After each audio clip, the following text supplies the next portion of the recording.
I paid $2,500 a month for my sister's rent, and she called me a jerk and cut me off. I stopped paying, and what happened next will shock her forever. The crisp New York air wasn't enough to cool the fire burning in my chest. My sister, the one who called me crying every month, begging me to pay her rent because she couldn't even afford food, was living the high life. I clenched my jaw. This time she was going to pay.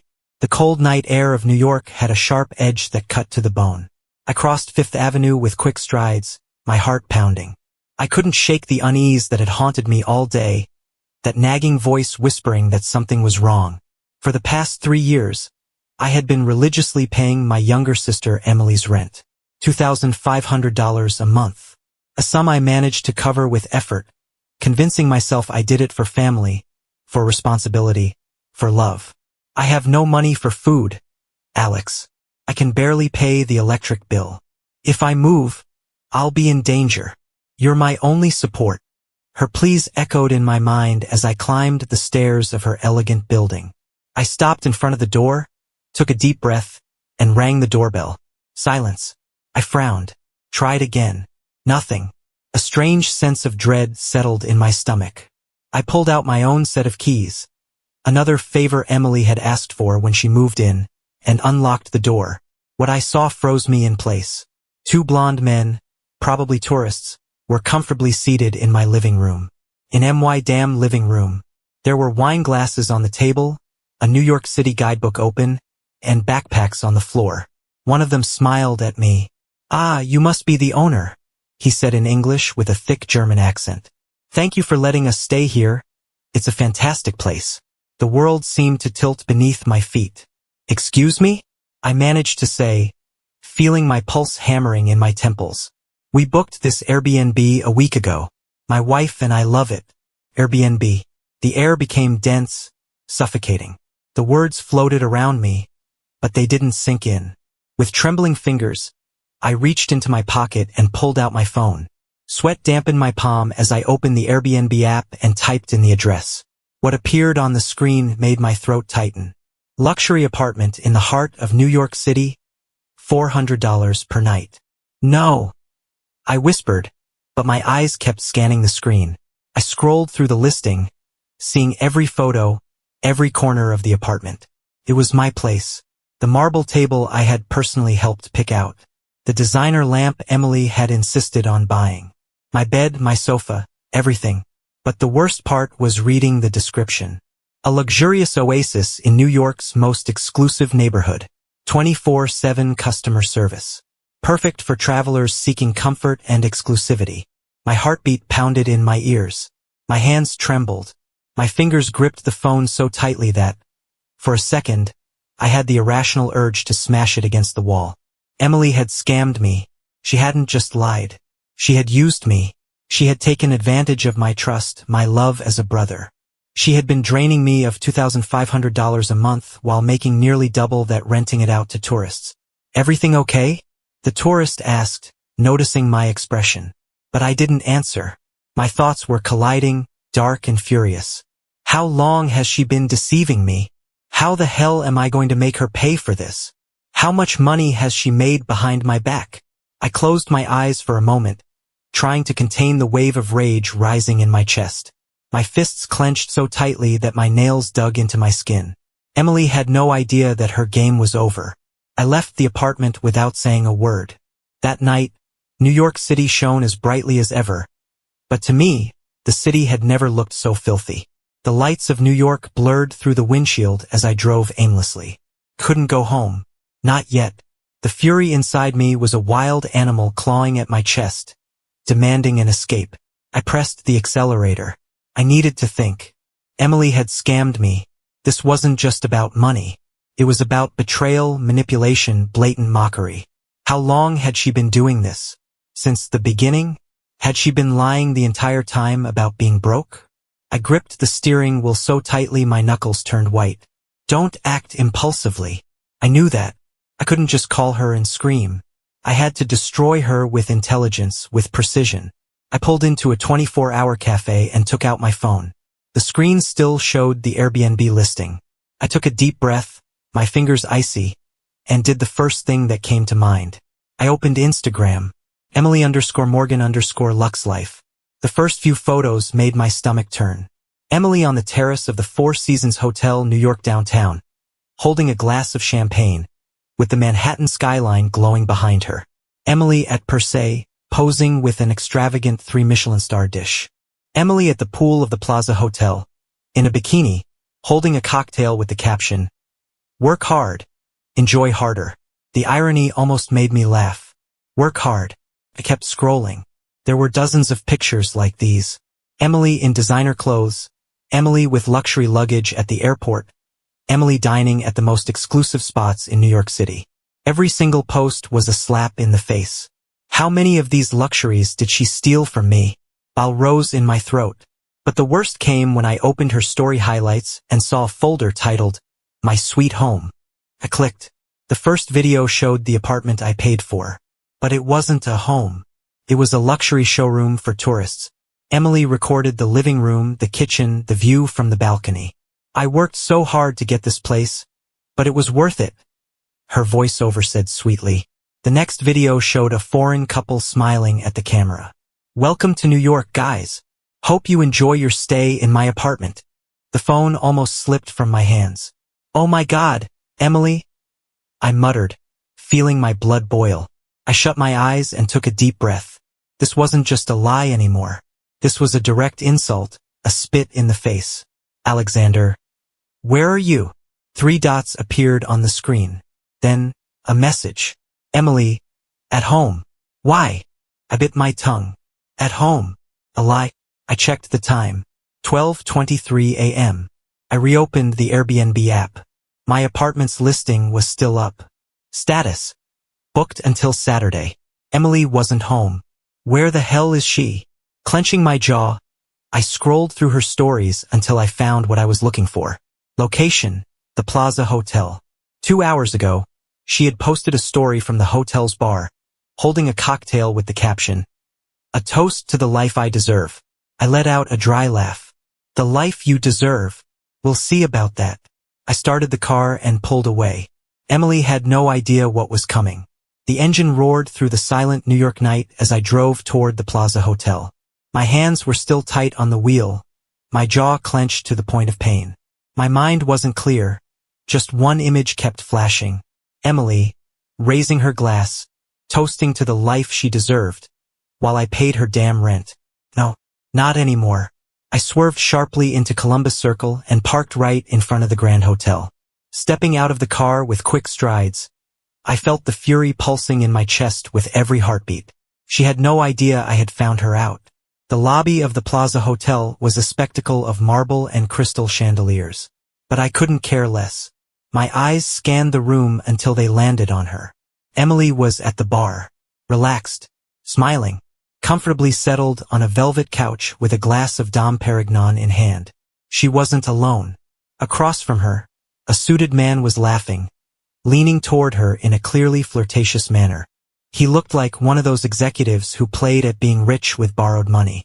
And Emily, in her tight red dress and crimson lipstick, was the perfect image of a high-maintenance woman who lived off other people's cash.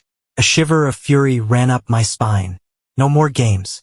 I approached with firm steps, ignoring the soft background music and the bartender's curious glance as I passed the bar.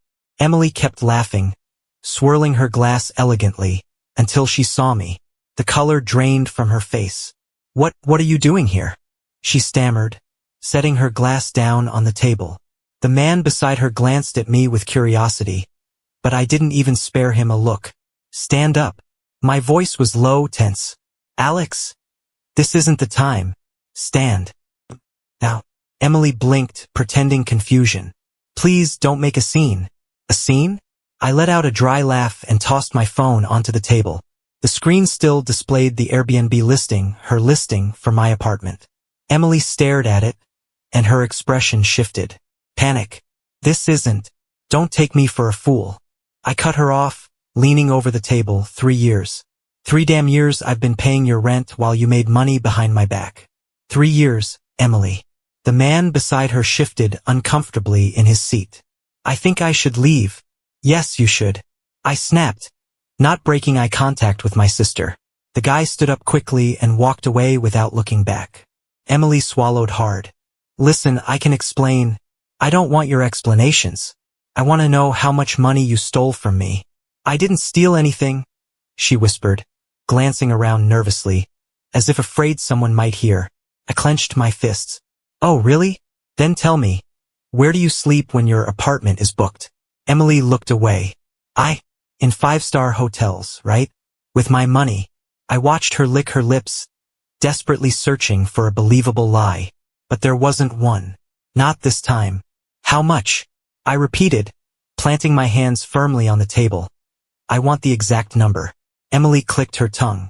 Why does it even matter? Why are you so upset? It's not like you don't have money. Silence.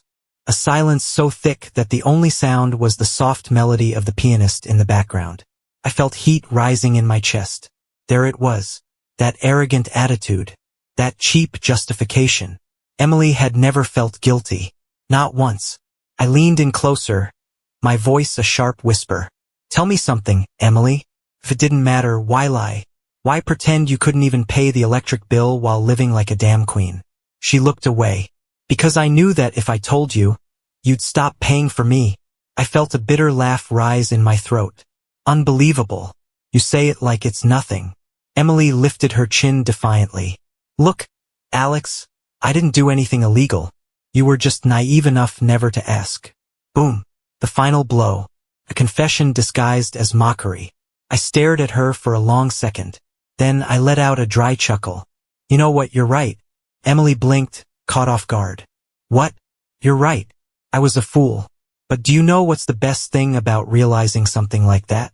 I straightened up, grabbed my phone from the table, and slid it into my pocket.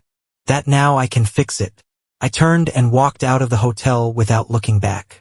Emily remained seated, pale, her mouth slightly open. She didn't know it yet, but her life of luxury had just died. The echo of my own footsteps on the marble floor was the only sound I heard as I exited the Plaza Hotel. My heart was pounding, but my mind had never been clearer. There was no turning back. I got into my car and slammed the door shut.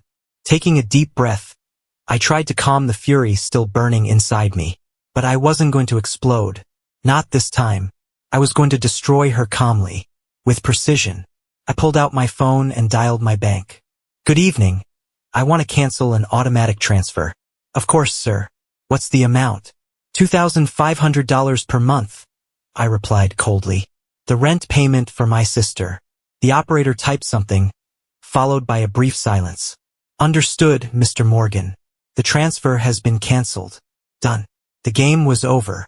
Now Emily was going to fall. The next morning, I woke up to my phone vibrating on the nightstand. Emily. 10 missed calls. I rolled my eyes and let it keep ringing. A message popped up seconds later. Emily. Alex, we need to talk. It's urgent. I smirked in disdain. Alexander. Urgent? Like paying rent without my money. The 3 dots appeared immediately, showing she was typing. Emily. Don't be childish. Let's just talk. Alexander. You have nothing left to say to me. Emily. Alex. Damn it. What did you do? The landlord just called me. He says the payment never arrived. Did you cancel it? Alexander. Yes. Emily. You can't do this to me. Alexander. I just did. Silence. Then another call. Ignored. I got up calmly and went to make myself a coffee, enjoying the silence. For the first time in years, I didn't feel the weight of anyone else's problems on my shoulders. Until my phone rang again. This time it was an unknown number. Yes? Mr. Morgan? The male voice was sharp. This is James Murphy, the landlord of the apartment on 5th Avenue. I was silent for a second. How can I help you?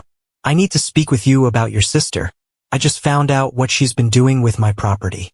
I calmly set my coffee cup down on the table. I'm listening. A neighbor alerted me last night. I checked on Airbnb and sure enough, Emily has been renting the apartment to tourists. Without my permission. I'm not surprised, I said with a side smile. What do you plan to do about it? Evict her. A wave of satisfaction washed over me. Good decision. The lease is under her name, right? Asked the landlord. I need you to come sign the cancellation of the lease. Tell me when, and I'll be there. Today at 4. See you then. I hung up, and for the first time in years I felt free. 4 p.m. I arrived at the landlord's office and signed the paperwork with an almost therapeutic calm. That was the final nail in the coffin of Emily's luxurious life. When I left the building, my phone exploded with calls again. Emily. I ignored the first 3, then the 4th. But on the 5th I decided to answer. What's up, sis? I've been evicted from the apartment. She yelled on the other end of the line. The landlord says you canceled the lease. How could you do this to me? I let out a low chuckle. Me? No, Emily. You did this to yourself. She gasped, unable to believe what she was hearing. You have nowhere to go, do you? I said mockingly. Alex, please. I don't have a home. I don't have money. I don't have anything. Welcome to reality, Emily. Silence. Then a muffled sob. Alex, I can't live on the street. Not my problem. But I'm your sister. I thought you were my sister, but you only saw me as an ATM. Silence again. But this time she knew she had lost. Tell me, Emily, I added in an icy tone. What luxury hotel will you be staying in tonight? She didn't answer. I thought you worked hard for the life you deserve. Don't you? She sobbed again. Don't call me again. And I hung up. Then I blocked her number. Standing on the sidewalk, I enjoyed the cool evening air. For the first time in years, I didn't have to carry anyone else's burdens. Emily would finally learn what it meant to earn a living on her own. But not with my money. The sound of the rain hitting the windows of my apartment in Los Angeles filled the silence of the night. I sat on my small balcony with a half-finished glass of wine, watching the city lights reflect on the wet pavement. A year had passed. A year since I blocked Emily's number. A year since I left behind New York, Fifth Avenue, and the weight of being her damn personal bank. My life had improved. That was a fact. I no longer had to calculate if I could afford a small indulgence without my bank account suffering. There were no more pleas from Emily, no more desperate calls, no more lies disguised as need. And yet, something inside me still wasn't at peace. That something took shape when, just an hour ago, I received an unexpected message. Unknown number. Alex. Please, I need to talk to you. It's important. I stared at the screen for several long minutes, feeling a pressure in my chest I hadn't felt in months. I knew it was her, but I didn't reply, couldn't.